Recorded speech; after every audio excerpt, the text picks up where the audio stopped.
Okay, so we are back with chapter 2 of Percy Jackson and the Olympians, The Lightning Thief.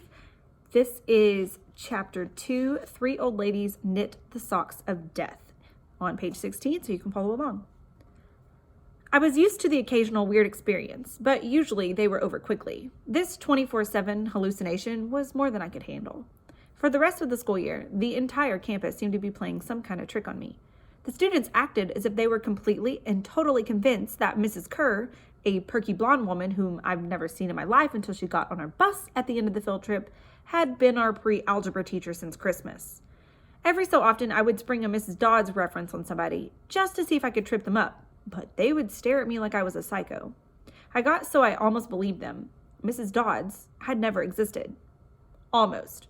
But Grover couldn't fool me. When I mentioned the name Dodds to him, he would hesitate, then claim she didn't exist. But I knew he was lying. Something was going on. Something had happened at the museum.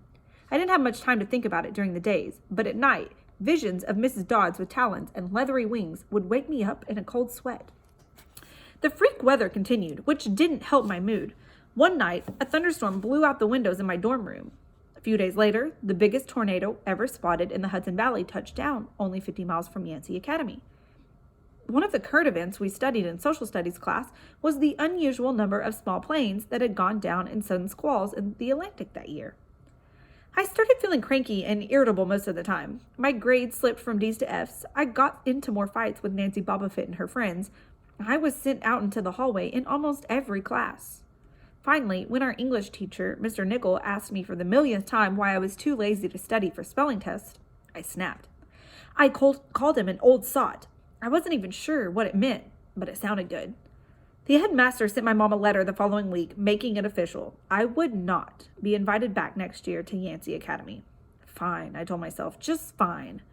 I was homesick. I wanted to be with my mom in our little apartment on the Upper East Side, even if I had to go to public school and put up with my obnoxious stepfather and his stupid poker parties.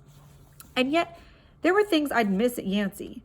The view of the woods out my dorm room window, the Hudson River in the distance, the smell of pine trees. I'd miss Grover, who'd been a good friend, even if he was a little strange. I worried how he would survive next year without me.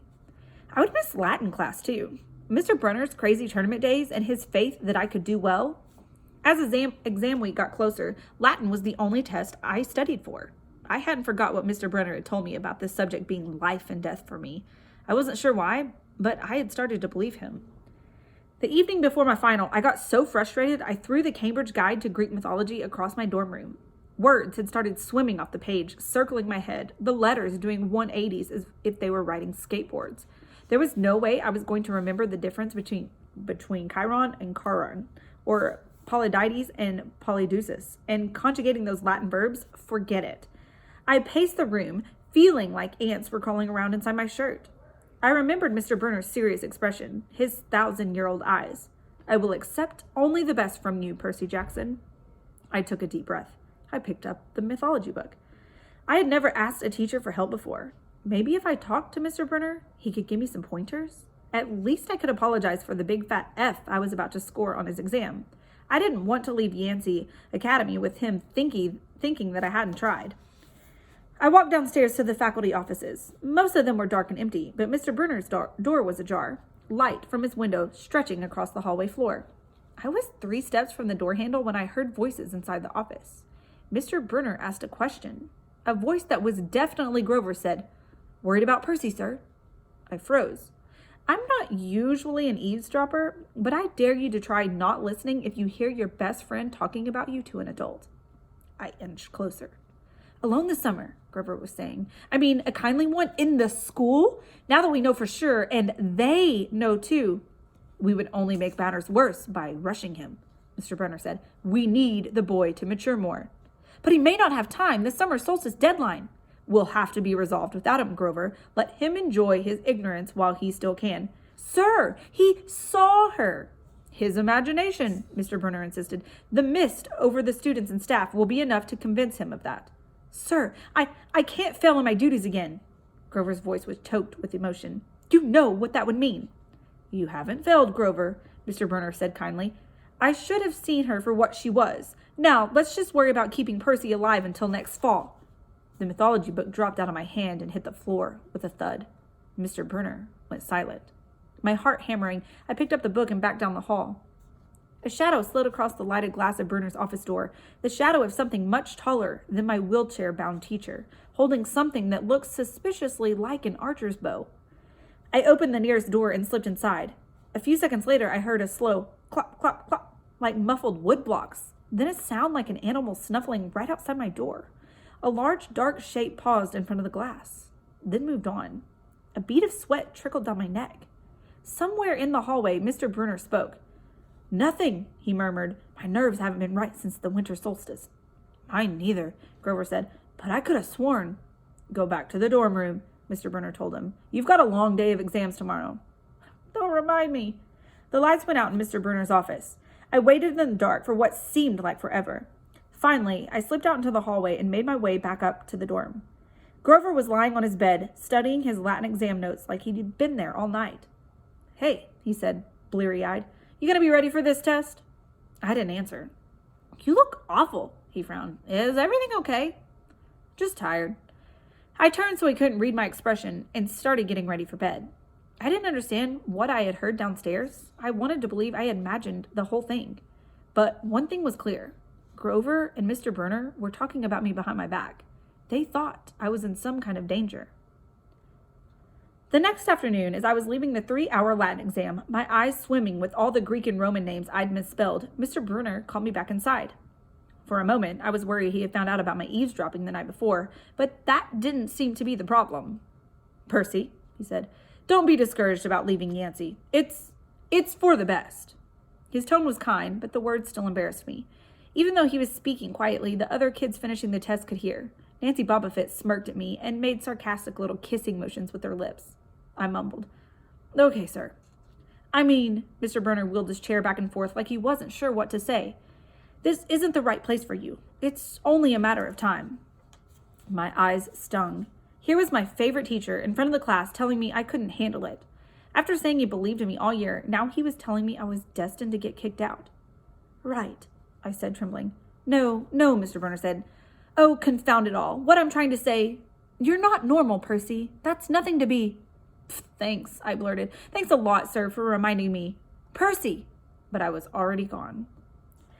On the last day of term, I shoved my clothes into my suitcase. The other guys were joking around, talking about their vacation plans. One of them was going on a hiking trip to Switzerland. Another was cruising the Caribbean for a month.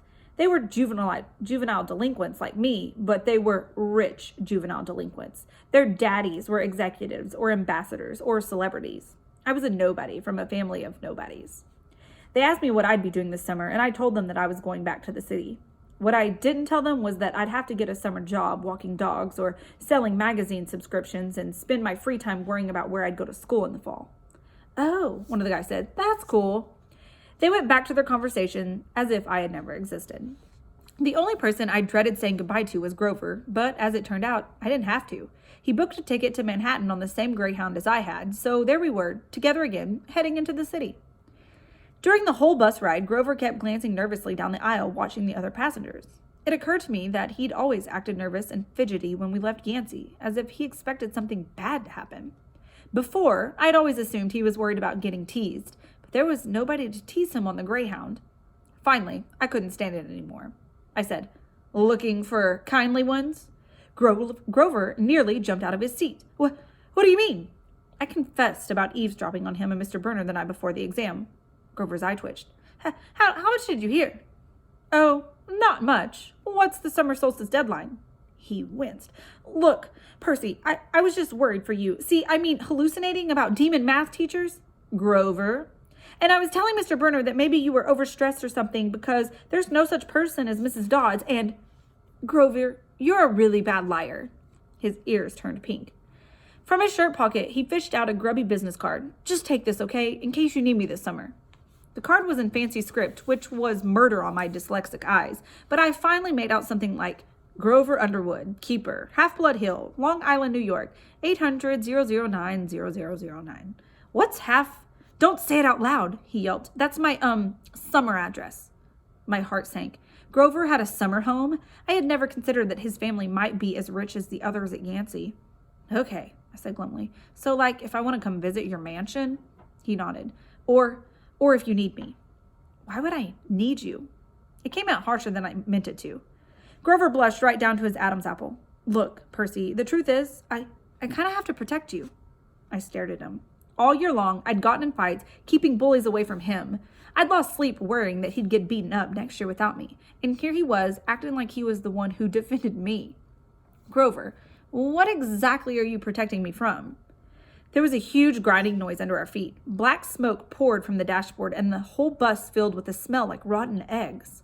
The driver cursed and limped the Greyhound over to the side of the highway. After a few minutes clanking around in the engine compartment, the driver announced that we'd have to get off. Grover and I filed outside with everybody else. We were on a stretch of country road, no place you'd notice if you didn't break down there. On our side of the highway was nothing but maple trees and litter from passing cars. On the other side, across 4 lanes of asphalt shimmering with afternoon heat, was an old-fashioned fruit stand. The stuff on sale looked really good. Heaping boxes of blood-red cherries and apples, walnuts and apricots, jugs of cider and a clawfoot tub full of ice. There were no customers, just 3 old ladies sitting in rocking chairs in the shade of a maple tree, knitting the biggest pair of socks I had ever seen. I mean, these socks were the size of sweaters, but they were clearly socks. The lady on the right knitted one of them. The lady on the left knitted the other. The lady in the middle held an enormous basket of electric blue yarn. All 3 women looked ancient, with pale faces wrinkled like fruit leather, silver hair tied back in white bandanas, bony arms sticking out of bleached cotton dresses. The weirdest thing was, they seemed to be looking right at me. I looked over at Grover to say something about this and saw that the blood had drained from his face. His nose was twitching. Grover? Hey, man. Tell me they're not looking at you. They aren't, are they? Yeah, it's weird, huh? You think these socks would fit me? Not funny, Percy. Not funny at all. The old lady in the middle took out a huge pair of scissors, gold and silver, long-bladed like shears. I heard Grover catch his breath. We're getting on the bus, he told me. Come on. What? It's 1,000 degrees in there. Come on. He pried open the door and climbed inside, but I stayed back. Across the road, the old ladies were still watching me. The middle one cut the yarn, and I swear I could hear that snip across 4 lanes of traffic. Her 2 friends balled up the electric blue socks, leaving me wondering who they could possibly be for. Sasquatch or Godzilla? At the rear of the bus, the driver wrenched a big chunk of smoking metal out of the engine compartment. The bus shuddered and the engine roared back to life. The passengers cheered. Darn right, yelled the driver. He slapped the bus with his hat. Everybody, back on board! Once we got going, I started feeling feverish, as if I had caught the flu. Grover didn't look much better. He was shivering and his teeth were chattering. Grover? Yeah. What are you not telling me? He dabbed his forehead with his shirt sleeve. Percy, what did you see back at the fruit stand? You mean the old ladies? What is about them, man? They're not like Mrs. Dodds, are they? His expression was hard to read, but I got the feeling that the fruit stand ladies were something much, much worse than Mrs. Dodds. He said, just tell me what you saw. The middle one took out her scissors and she cut the yarn. He closed his eyes and made a gesture with his fingers that might have been crossing himself, but it wasn't. It was something else, something almost older. He said, you saw her snip the cord. Yeah, so? But even as I said it, I knew it was a big deal. This is not happening, Grover mumbled. He started chewing into some. I don't want it to be like last time. What last time? Always 6th grade. They never get past 6th grade. Grover, I said, because he was really starting to scare me. What are you talking about? Let me walk you home from the bus station. Promise me. This seemed like a strange request to me, but I promised he could. Is this like a superstition or something? I asked. No answer. Grover, that snipping of the yarn, does that mean somebody is going to die? He looked at me mournfully, like he was already picking the kind of flowers I'd like best on my coffin. And that is chapter 2. And if you click to the next video, you can watch me read or listen to me read chapter 3.